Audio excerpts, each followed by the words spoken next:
One of the anime shows that I have been watching this season is Tengoku Daimakyou. Before the show aired, and before I knew anything about the story, the only impression I had from what people said is that it is a show that has a similar concept to The Promised Neverland, but just not as good. Now, after having a chance to watch and understand the story, I am now thinking that this show has literally nothing similar to Promised Neverland. Aside from the fact that there are kids being monitored in an enclosed facility, but other than that, literally nothing else is the same, from how the world is built, to its plot, to how the monsters operate, and how humanity is coping after 15 years from the downfall of modern society. The anime is currently at episode 8 as of the recording of this video, and already so many things has happened. So if you haven't watched the anime or read the manga, then be warned because there will be slight spoilers in this video. Okay, so the show currently takes place 15 years after some kind of disaster where some kind of disease starts spreading and causing humans to mutate into monsters called man-eaters or Hiruko. These monsters vary in strength and ability, like how some can fly while others cause people to hallucinate and much more.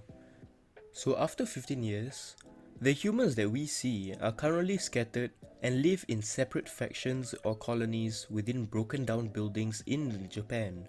And humanity tries to survive and trade information and items with travelers that come across their colonies and factions, and avoid interactions with the monsters, but will take up arms and fight against the monsters that cause chaos in their territories.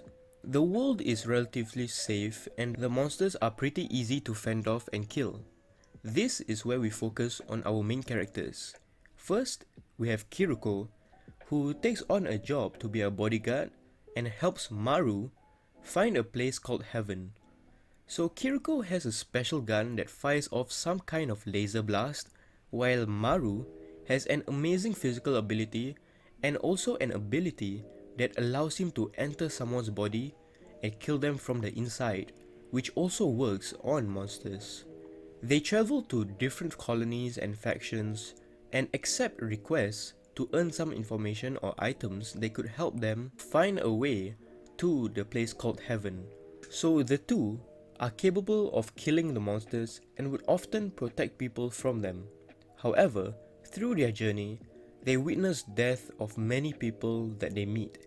Some are gruesome and some are wholesome. One of these is when an optimistic inn-owner's son turns into a man-eater and slices the head right off the inn-owner's head. While another instance, which just happened in episode 8, where they meet a woman who is close to death and is infected, but is kept alive by her husband using many life support facilities to prevent her from turning into a monster. Maru was tasked to take the life of the woman before she turned into a monster, so before he did this, he and Kiruko managed to fulfill her last request of seeing the sky for one last time. This episode was really depressing and ended with the husband taking his own life to end his own pain after losing his wife. This show is really good and I really love the journey and the story with Kiruko and Maru, but the only part where I find boring and uninterested in is when the story shows what is happening at the enclosed facility with the kids who are confined there. The story is most likely going to lead Kiruko and Maru arriving at the enclosed facility, since they have been trying to find clues around a symbol with an owl, which is the same as the enclosed facility. So I would assume that this enclosed facility is called Heaven, which is where Kiruko is trying to take Maru to. Also, at this enclosed facility, one of the kids looks like a younger version of Maru, which leads me to think that maybe they are being cloned or artificially created. But in the end, I think people who enjoy some horror and gory elements should try to watch the show. So with that, see you guys in the next video.